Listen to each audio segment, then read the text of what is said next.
Welcome back. So we are still journeying through the course introductory analysis, and in this video we are going to look at differential theory. All right, we are going to look at differential theory, and in differential theory we have the first one we are going to look at it is extrema. That is the minimum, the maximum, and the minimum. The maximum and the minimum. All right. Then the second theorem is the Rolex theory. So we'll be looking at Rolex theory and solve some examples under 8. All right. Then after that, we'll be looking at the mean value theory. The mean value theory. All right. Then after the mean value theory, we look at the intermediate value theory. The intermediate value theory. All right. So these are the theorems that we are going to look at. All is coming from the idea of the extrema, which is the maximum and the minimum. So, oh, sorry. This actually is not part of the theory. This actually is not part of the theory, but rather giving you the idea of the differential theory.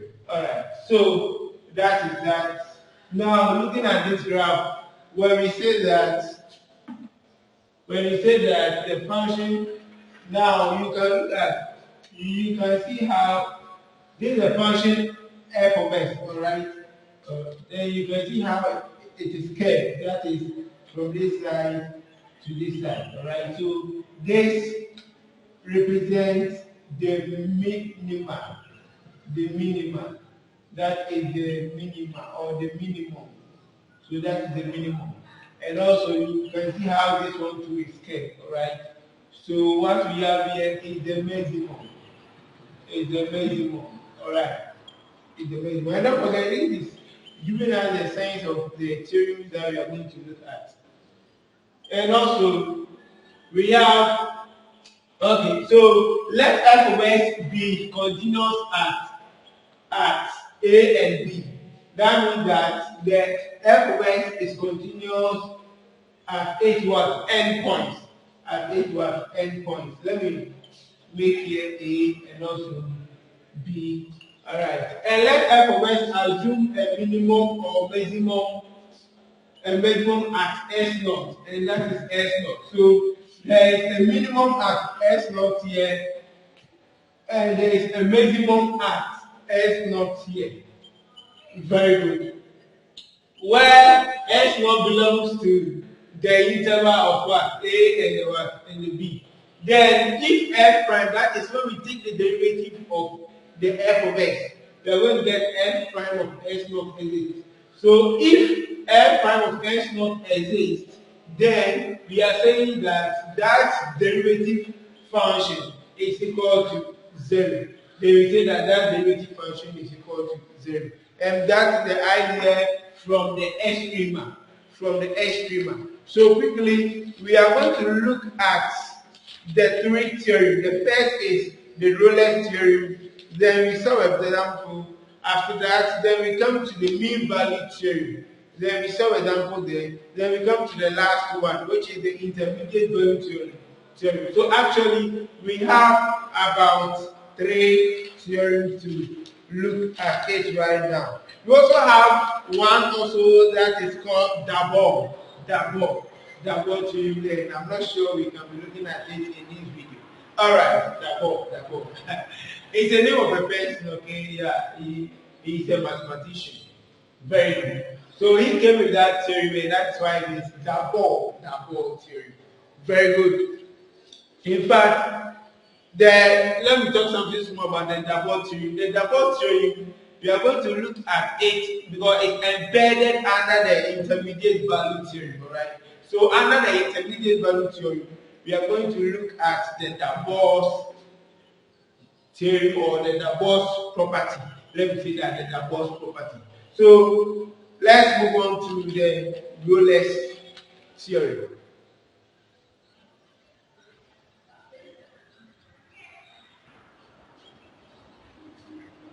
Okay, so we look at the Rolex theory, and the Rolex theorem says that Now, don't forget that we have already projected the idea of extrema to you, which is talking about the maximum and the minimum. So you know what the maximum and the minimum is. Alright, so looking at the Rolex Theory, we say that we let f of x, this is a function of what? F of x, be continuous on the interval AB, and that interval is closed.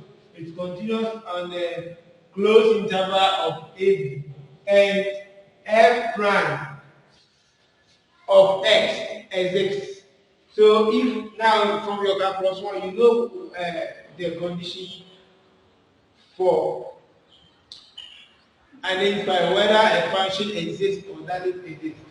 So if it exists on the open interval, if f of a is equal to f of b, then we are saying that this is said that s naught belongs to s naught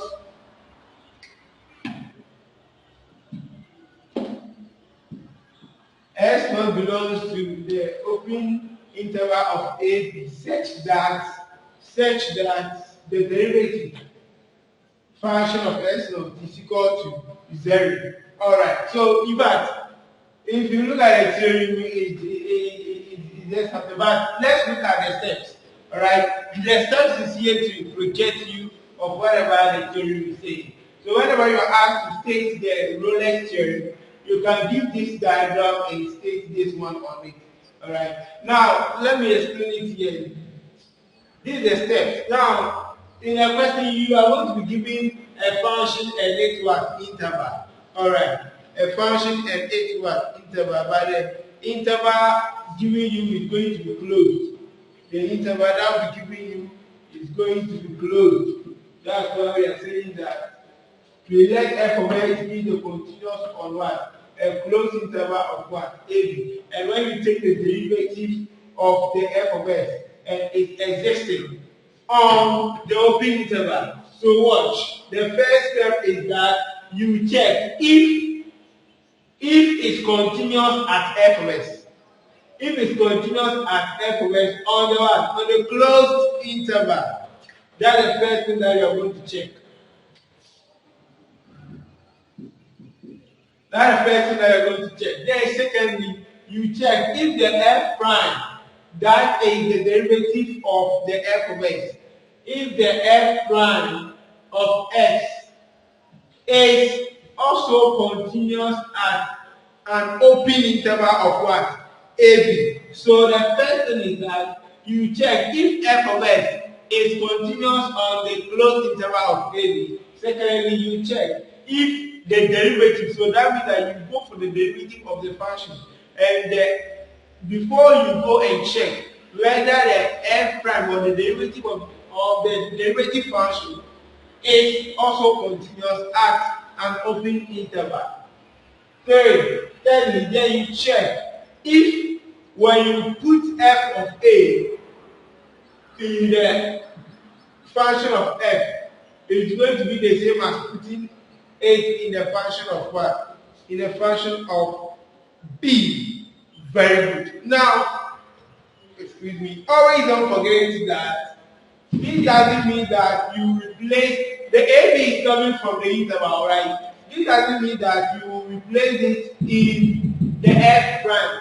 It's not the f prime that you're going to replace it, but rather the function of f. Most students get confused there. Please don't forget that. It's not the derivative function, but rather the function is here. Now, if none of these condition is satisfied. So if not, then it won't satisfy the Rolex theory, right? So if this is true, that is true, that is true. Most importantly, the second and the third. If that is true, then we can say that it's satisfying the Rolex theory. If it's not, then it's not satisfying the Rolex theory. Very good. I hope you get what I mean. Thank you. So let's look at our first example.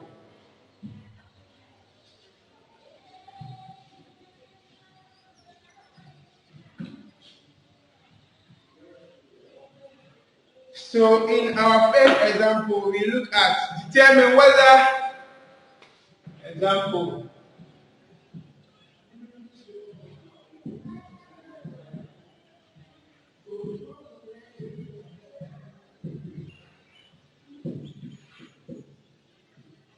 determine whether f of x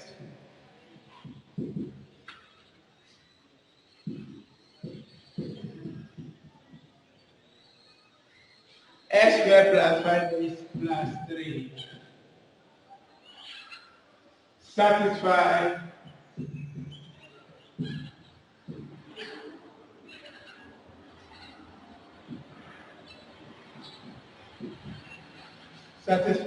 the Rolex Theory.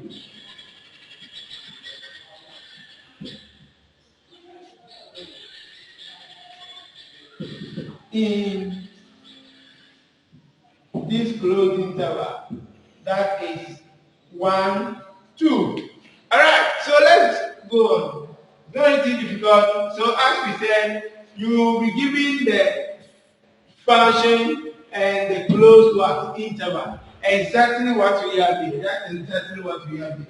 So the f of s is s squared plus 5s plus 3.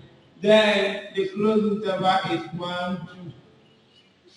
So what the first thing to check? Check if it's continuous at fs. So we are checking if the interval is continuous. How do we check if it's continuous? That is when you replace the interval, whether the A or the B, when you replace it and you are not getting it to be undefined, alright? Or when you put on your calculator and you are not getting undefined, then it means that it's satisfying the Rolex theory. Alright. Sorry, then it means that that part is established. The reason why the first one only don't establish the first, the reason why the first step doesn't satisfy to say that it's satisfying the Rolex theory with that, the second and the third can fail. Alright, so looking at this level, you can see that when you set x to be equal to any of this, you are not going to get it to be undefined. So you can say that there, that f of s is continuous on the closed interval of 1, 2. 2. Check if the f prime is also continuous at the open interval. Alright. So I'll explain to you at the closed interval and at the open interval. Now here, that means that we have to go for f prime of s. So take the derivative, you get 2x plus 5s. So when you take, I forgot I'm doing differentiation. When you take the derivative of this, you get 2x plus here is 5, and that is all. This is 0. Very good. Now, let's check if this one is also continuous on the open interval. Open interval means that it will not only start from 1, it will not only start from 2, but rather it can exceed 2 and it can also go beyond that. That's what the open interval means. Open interval means that it can be from negative infinity to positive infinity. Alright, it can be from negative infinity to positive infinity. That's what it means. Alright, so you can see that on the open interval, none of these values that when you do the substitution here, you are going to get it to be undefined. Not even the negative values. Alright, not even 0 also. So we can say that f prime of s is also continuous on 1, 2. That is the open interval. The second step, I hope You have created that part. The second step is dot. So the third step, that is what we are left to conclude. If you check if f of a will be equal to f of b. So let's go for that.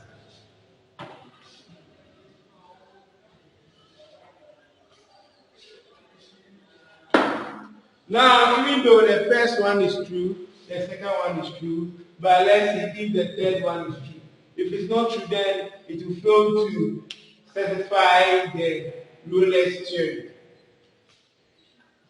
So we have f of x to be equal to x squared. Now don't forget, you are replacing it into the function, not the derivative function, not this.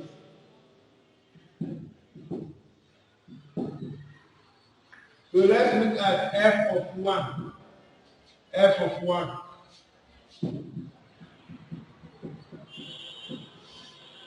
So this gives 9.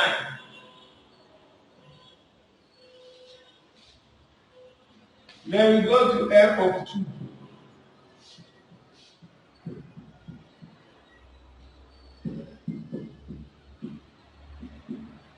So wherever you see x, replace 2, and that will give you 17. 17. Oh, then we can see that, then clearly, we can see that f of 1 is not equal to f of 2.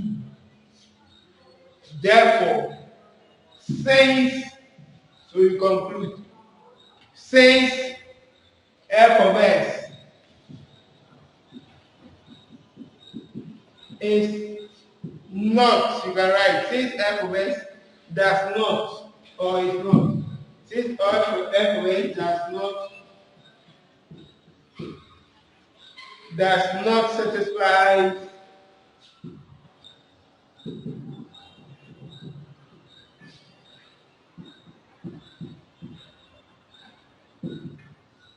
not satisfy the Rolex theory.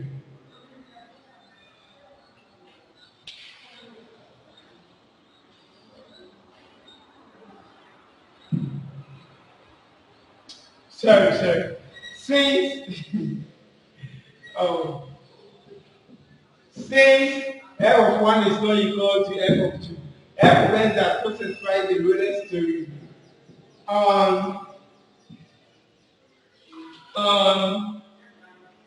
1, 2, on the closed interval of 1, 2.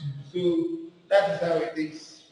Let's see if I can get to you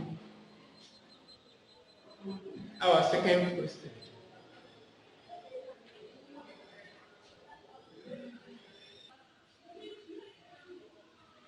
Alright, so we move on to our second question, and that is determine whether f of x satisfies the Rolex theorem on 0a. Very good. So we know the steps already. The first one is to check if f of x, which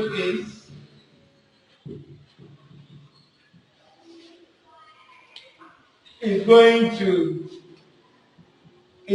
to be continuous on the closed interval of 0a. Alright, 0a. And looking at that, you can see that yes, truly, this is going to be continuous on 0a, because when you place x by 0, everything will go 0.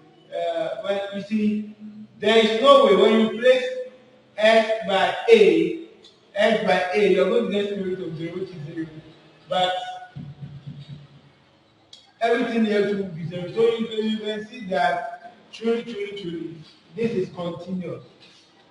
It's not that when you do the substitution, you are going to get something in the indeterminate form or undefined. Alright, so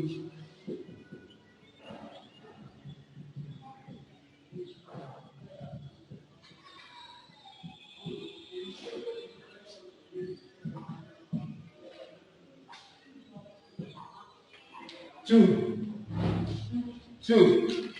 That is when we are going to check. If f prime. So we need to go for f prime of s. Alright. And for you to take the derivative of this, you have to know that this is a product rule. So we have the f of s is the same as s, then a squared minus s squared power half, because of the square root is same as this. Very good. So clearly, we can now do the product rule. Leave this, differentiate this. That is general power rule. Then you subtract one from this. That is going to give you. Alright, so when you subtract one from that, will give you negative half plus. Now you repeat this. Then you differentiate the s, which is 1. Very good. So this simplifies to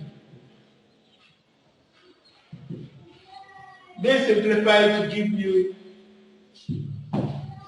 So this will give you 1 over s. Sorry. So this is going to give you s over 2 square root of. Hope you can see that. A squared minus s squared plus. This is going to give you the square root of a squared minus s squared. That is that. That is that. Very good. Oh, I forgot to do something here. Sorry, here. Don't forget that this is general power rule, right? So multiply this by the whole of this, subtract one from it, and differentiate the inside. So when you differentiate the inside, you know that this is a constant a square, which will be 0. So when you differentiate this, you get negative 2s. Plus, then you repeat this. Alright. So I forgot to bring this part. It's very, very necessary. So this is going to affect something, and that is going to be you're going to there is no problem on the denominator, but this and this is going to be on the numerator. So you're going to get negative.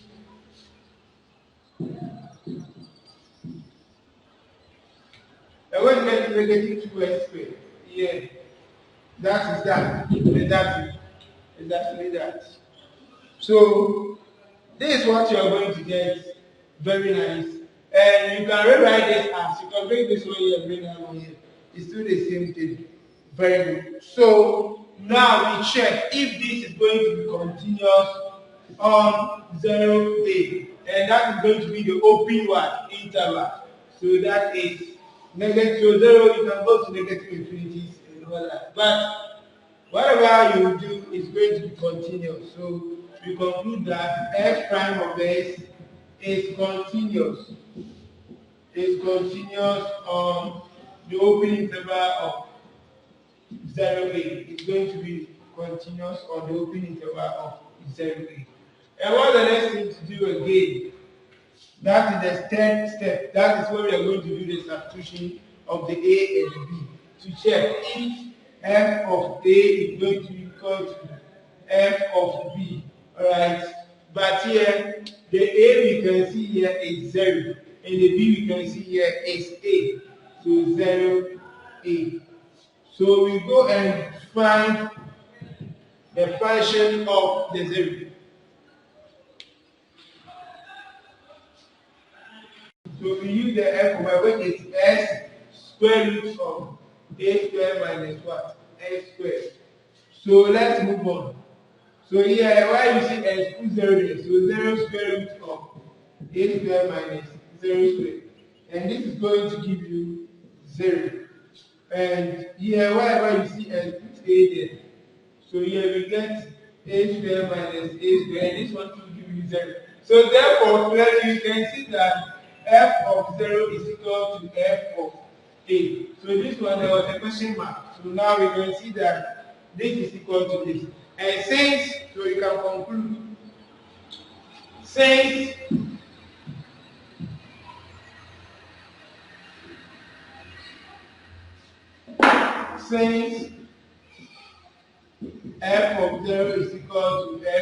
A, we can say that we can say that we can say that f of s we can say that f of s satisfy the Rolex theory. Satisfy the Rolex theory. Hope you can see that. Very good. Very good. Very good. Now, there are some times that you can continue to be asked that you have to find the value of x in the question. Alright, so we are going to use this same question. So you can conclude that, or since f of 0 is equal to f of a, you can also do this conclusion in case you like it that way. Since f of 0 is equal to f of a, then they say that S naught belongs to the interval. You see, we stated this in the Rolex theory. It's belonging to the closed interval of 0 a of 0 a of 0 a. So that is that. That is that. Such that and now from the Rolex theory we know that when this satisfied, all right, when this satisfied, so you have to really include that one here.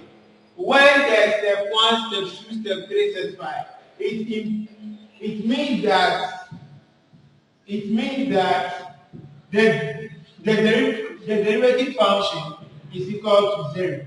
It means that the derivative function is equal to 0. So what is it telling you? So this means that for you to get the S naught, you can still do that. You can still find the S naught. Alright? So we will need this derivative function. We will be in need of the derivative function.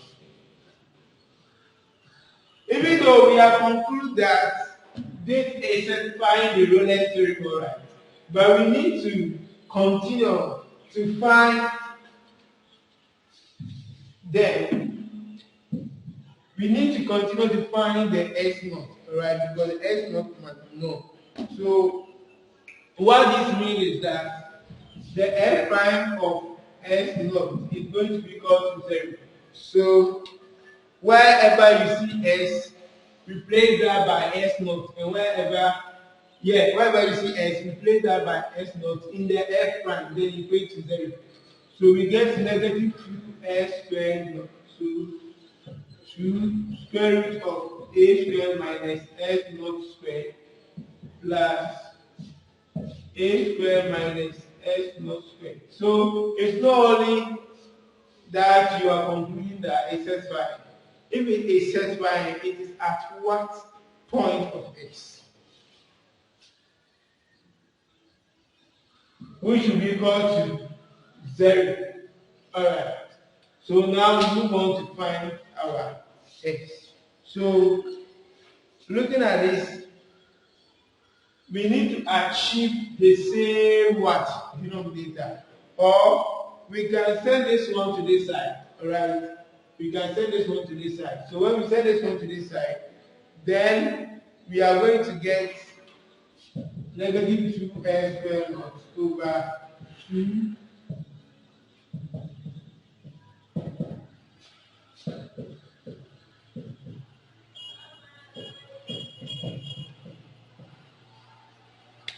Alright, so from here, what do?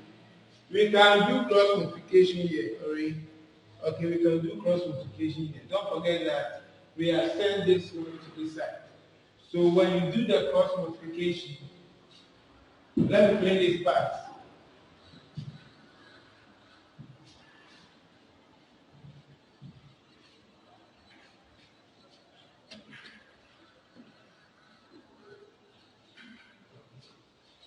Okay.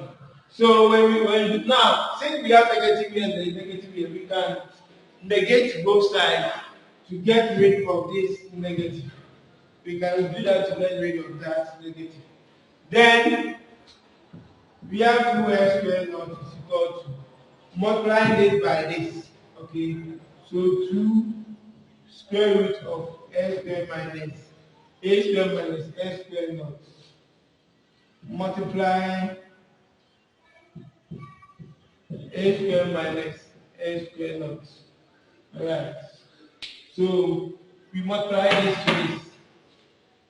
So 2s naught squared will be equal to, now don't forget these two. Now when you are multiplying this to this, you see what we have here, the inside, they are the same. So you just add the powers. This is coming from indices. And half plus half gives 1. So here it is going to be a squared minus s squared naught. This is how we are getting me, because this place is going to be 1. It's half plus half, which is 1. So here we get 2s naught is equal to 2a squared minus 2s squared naught. Don't forget we are finding s naught. So now clearly you can see that I have left something. Here is square, here is square. Very good. So you can see that we can send this to this side. And when we do that, we are going to get 4s squared naught equal to 2s squared. 2a squared. 2a squared. I hope you are following. Very good. And with this, for us to get s squared, we divide both sides by 4, divide it by 4, this cancel this. So we get s naught equal to the square root of 2a, 2a squared, yeah, 2a squared over 4. 2a squared over 4. Let me see what I have here.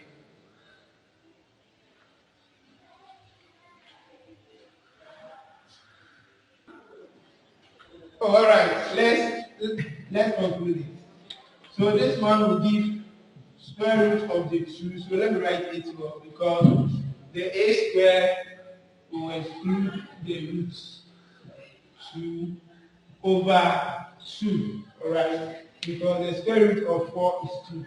So you are going to get a square root of 2 over 2. So therefore, the x naught is going to be a square root of 2 over 2. So that is going to be the conclusion. All right.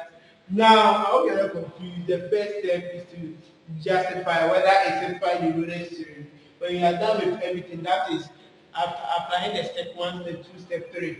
Then you conclude, because if you are saying that it's satisfying the Rolex theory, then the derivative function should be equal to 0. For you to know where it is satisfying, that is the x naught.